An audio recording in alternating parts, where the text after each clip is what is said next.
আসসালামু আলাইকুম ওয়া রাহমাতুল্লাহি ওয়া এই বারাকাতুহু। রমাদানে আমরা যা শিখলাম, যেটা করলাম, এটার ইম্প্যাক্ট যেন রমাদানের পরেও আমাদের মধ্যে থাকে। আমাদের অনেকের এটা হয় যে রমাদানে আবেগে অনেক আলোচনা শুনে, ক্ষমার মাস এটা জেনে এত আবাদত, রমাদান নাই আবাদতও নাই, এরকম হয়ে যায়। এটা যেন না হয়, বরং এটার একটা পরশ যেন আমাদের হোল দ্য ইয়ার লং থাকে।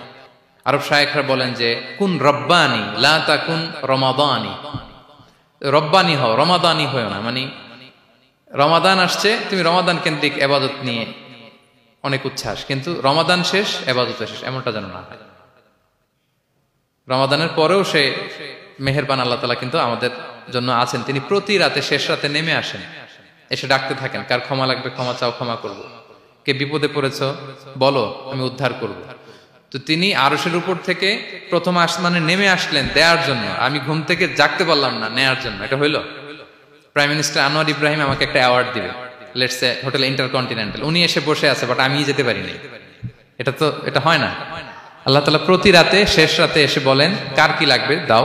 তিনি নেমে আসেন বা বিশেষ মনোনিবেশ করেন প্রথম আসমানে এসে, কিন্তু আমরা যে নিব সেই সময়টুকু আমাদের হয় না। আমরা এতটা গাফেল যেন না হই।